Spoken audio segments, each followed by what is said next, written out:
I'm going to take you through a bit of history of e-commerce, right? How did we get here? And it starts in, if anybody can click. Right. Starts in 1979. I'm guessing some of you guys are saying, well, that's an old school animation right there. But I mean, it's 1979. 2 years before that, we had Star Wars Episode 4. Have you seen the transitions in that movie? I mean, this is top-notch. That was nothing. But it happened in 1979 out of a pure accident. This guy, Michael Aldrich, was working for a computer company. What computers in 79? Not much. But he was working for one, and he's received a TV set, something new at that stage, which had teletext on it and had a dial-up modem. I think some of you might remember those. And at that time, nobody realized what it could be used for. But this guy thought that, what if we could use it to have consumers dial into something where they could get information from? Then he figured that it probably could be used for shopping. That failed completely. Nobody saw it. Nobody wanted it. He tried to pitch it. He was calling it teleshopping. He had to ditch that name because teleshopping was becoming a thing in the States, right? We all know what teleshopping is. So he settled for online shopping. Consumer, not so much. Nobody wanted to use it, but he figured out a way to provide a business-to-business service, and that's where he made his money. But there you go. The term online shopping, 1979. That's quite a while ago. The first time it was used by a consumer, out of all places and out of all people, there was a grandma from the UK. The local community office was trying to figure out ways to help the elderly do their shopping, mainly their grocery shopping. I mean, I guess there's not many of you guys that love doing that, right? So, but they wanted to help. And there were a couple of players, Tesco was one of them, that has integrated something in the previous guy's platform. And this lady bought, as you can see, cornflakes, eggs, and margarine from Tesco online.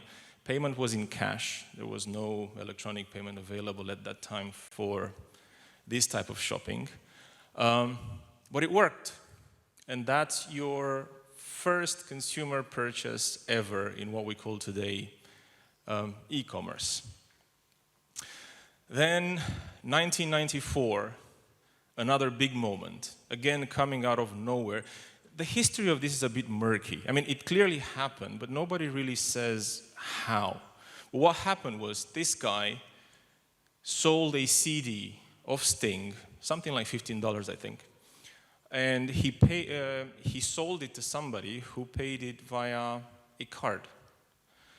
Nobody really explains how that worked, because as we know, this would be like a P2P transaction, not an e-commerce transaction. But for some reason that worked. Probably was like a pilot of something. It was encrypted and everything, so it was kind of already built so that it could do that. Later that month, basically Pizza Hut was the first merchant to start selling stuff online and pay by card. So that's basically the moment where e-commerce as we know it now started. Now, going a bit further, 1995, the 90s were the dot-com era, right? So everybody was putting money into it. There were a lot of people thinking how to make money out of it. And there were a couple of guys that figured it out, and they've basically shaped everything that we know of. The first was Bezos. He was thinking of ways to ride the dot-com age. And he was looking for products that could be moved quickly. And he's shortlisted to something like 5 types of items, like computers and books and music and so on. He settled for books for 2 very simple reasons. There's an abundance of titles out there, right? There's no shortage of books. They're cheap, and they can be moved very easily. Also, he was an avid reader, so he thought, this could make sense. The first name of the company was not Amazon, though. The first name of the company was Cadabra. Now, if you say that in English, it's cadaver, right? Like when you say nuclear in English, it may sound nuclear. It's the same with this one. And one of his friends and partners thought that he said cadaver. So he decided that's probably not going to work. And he settled for Amazon. The story here goes that he was seeing his business as like a huge river, right? So Amazon made sense. But there's maybe one teeny tiny business-related detail. In those days, yellow pages, alphabetized lists, they were a big thing. So having a name that starts with A probably makes sense. So there you have it. He chose to do that. There's one other thing that they've done, which basically shaped the e-commerce as we know it today, which is the one-click payment. They were the ones to patent it. They've held a patent until 2017, from 1999. Everybody who wanted to use card and file basically had to pay Amazon royalties. Companies like Apple had to pay royalties to them. Even today, they have the patent for the name. They're the only ones that can use the one-click name. But of course, now the tech is open for everyone to use. Now, there was something else that happened. All right?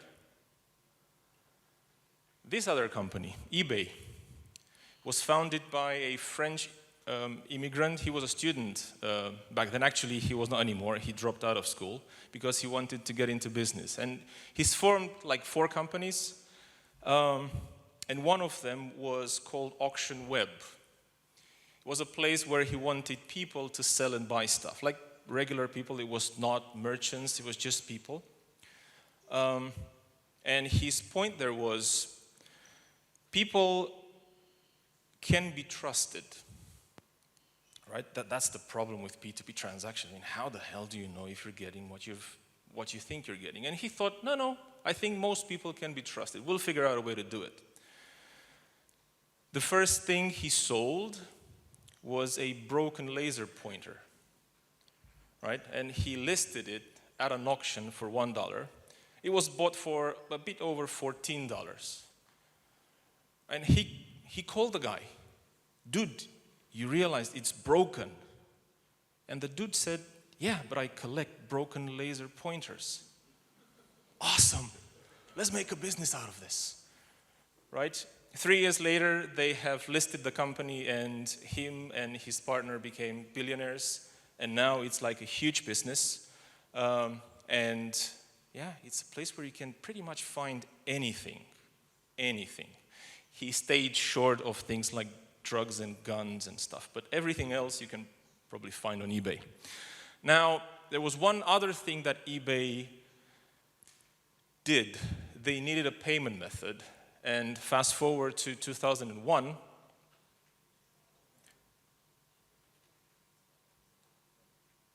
right, step back here. 2009, 2 things happened. With the e-commerce world growing, 2 issues became important. One was security. Everybody loved to, pay online. It was easy to do. But guess what? The banks weren't. The banks were saying, well, hold on, you're giving us all your problems. We have to deal with fraud. We had to deal with chargebacks. That's not going to happen anymore. So one company called Arcot came up with what we now know as 3D Secure. They were the first one to put it out there. It was adopted by the card schemes. And it became the way basically to secure online card payments. Some drawbacks, of course, it was the same. It was the first version, but if you think about it, what these guys considered that they could do was massive. To try and put at the same table several players, merchants, acquirers, issuers, consumers, and somehow make this work, that was a massive thing. And they managed to do it. We helped, of course, as the card schemes, through what's now called the liability shift.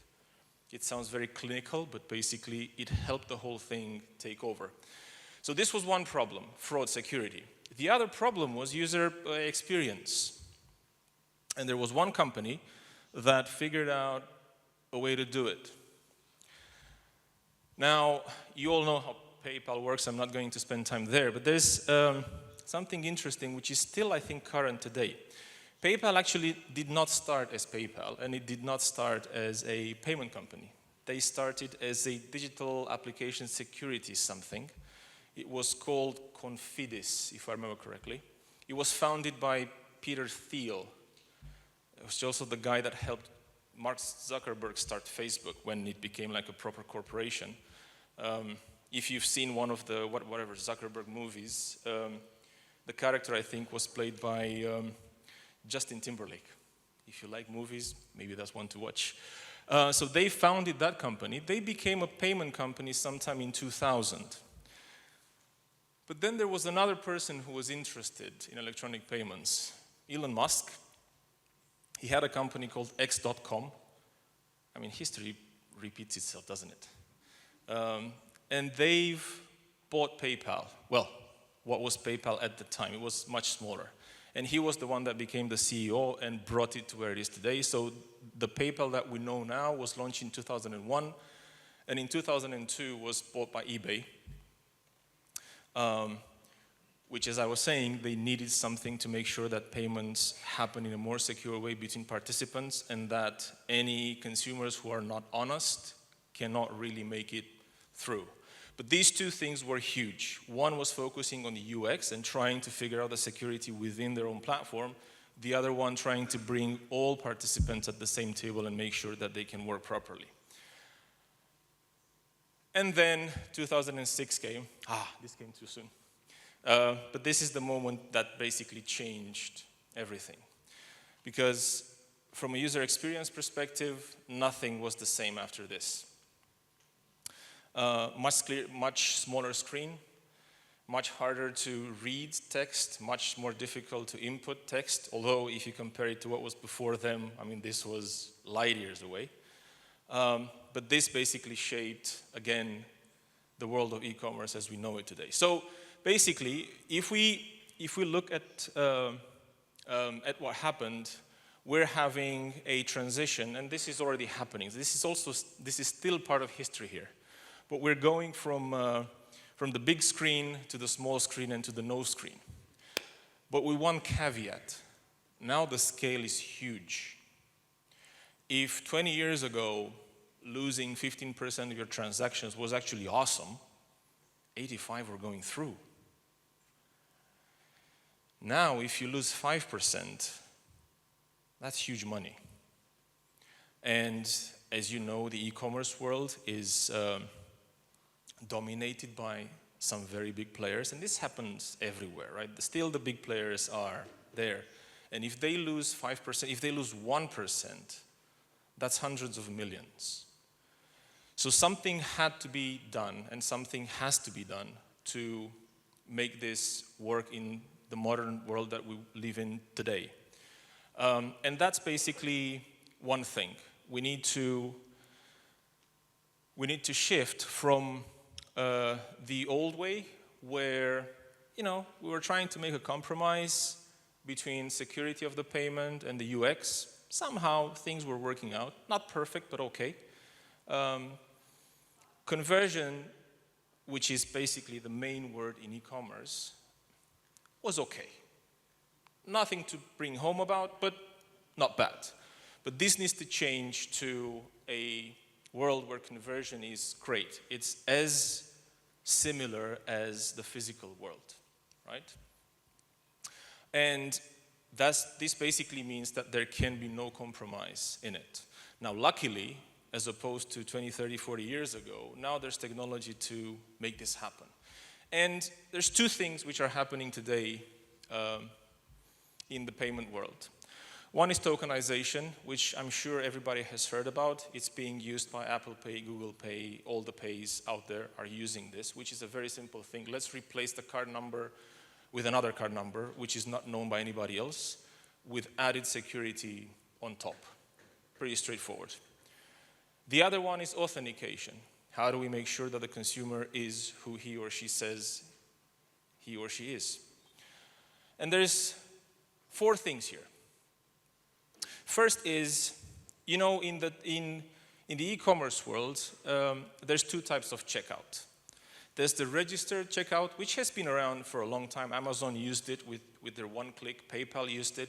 with their account. So everybody else who followed that are doing this registered checkout. It's a state where the seller has information about the buyer, and therefore they can leverage that to make their whole experience easier. You don't need to enter your shipping addresses, your billing addresses, everything is on file.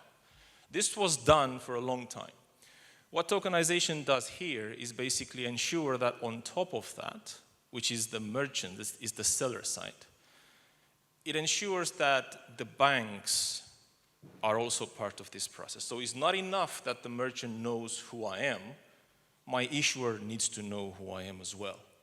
So the first use case for tokenization, besides Apple Pays and Google Pays of this world, was to increase the security of the card and file payments so that the issuers also knew what was happening there. This is big these days. The second component is guest checkout, much more tricky, right? Guest checkout, I'm a guest. The seller doesn't know who I am. For whatever reason, I'm the first time there, or I simply don't want the seller to know who I am. I don't want them to store information. This is not as small, this second part is not as small as you would think. Depending on merchants and countries, you can have anything between 20% and 60% of consumers that do not want to store details about themselves with merchants, for whatever reason. So figuring out a way to do this guest checkout in a way that resembles registered checkout is a huge deal. And this is where something called click-to-pay comes on board, right? Click-to-pay is the way to make them look alike. Not exactly, but they look alike. This is happening right now. There's a number of countries which have launched this. We will bring it to Southeast Europe this year and also next year. It's the next thing. This basically closes the circle in terms of this side of UX and security. Bear in mind that tokenization is for both. It's both UX and security. There's no longer a distinction between the two. The other side is authentication. And this is where 3DS was the thing. But this is also where the regulators started to pay attention, right? So you guys know that. You have a legislation on this for some time. It was tricky to pass, not to get through. It still is, but hey, this happens. When EU did it a couple of years ago, it was mayhem. Imagine 29 countries trying to sit together and figuring out how to do this with all their merchants and all their banks and all their consumers and all their apps and non-apps, and it was mayhem. This is going to be tough, but the good thing is it's underway. And now in authentication, again, UX and security, they're the same thing these days. And there's two scenarios. One is frictionless. If you go back to the registered checkout where the seller knows who I am, the issuer should know who I am as well. There are ways for them to figure that out. It's what's called behavioral biometrics. There's stuff that I do that make it pretty clear that it's me. So therefore, evaluating the risk is something that now issuers can do much, much better than they could do before. The other one is challenge. And think about the name, right? In the authentication world, it's called a challenge. So I'm challenged. I don't like to be challenged. Why would I be challenged? I want things to work. I just want to buy something, right? So even the name is, I'm challenging you. But here is where this great technology, which was basically made available at scale by the likes of Apple and Google, by biometrics on device, is what helps it. That's very common these days. A lot of people are using their Face ID everywhere and their fingerprint wherever that is available.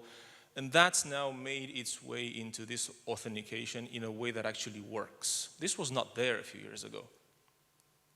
Now, it's not frictionless, but it is the least friction method that we have. So this is happening now. A lot of banks are supporting that in the 3DS world. But there's something else coming up. There's something called passkeys, which is taking the world by storm. Everybody's using passkeys these days, from Sony to Facebook to Amazon to Google to Apple. Everybody uses that. It's a new technology which was made within the FIDO Alliance. You may have heard of that. Is a kind of a standards body where all the digital giants of this world are present, and they're defining new standards for authentication to make it both secure and user-friendly. And the next big thing is that, authentication will get to a state where it will look the same every time. If you look at what happens today in the 3DS world, each bank has its own thing, right? Because that's what 3DS does. It enables the issuer to do whatever they need to do. But it looks different. Each issuer does its own thing. Passkeys will change that, because it will look the same every time. As long as you have your device, you will use Face ID just like you use it for anything else. When you're buying an app from App Store, you use your Face ID. It works like that. Passkeys do that. And that's going to be the next big thing. It's now being piloted. The first country to do that was in India, recently launched. It's coming to Europe next year, and it's going to basically bring all this picture together. So now we'll have a full circle where UX, security, doesn't matter. Consumer doesn't need to care about those things. Things just work. But in the same time, merchants get their beloved conversion, no more 15% losses, and the issuers get their beloved security, no more chargebacks, no more problems with consumers which complain.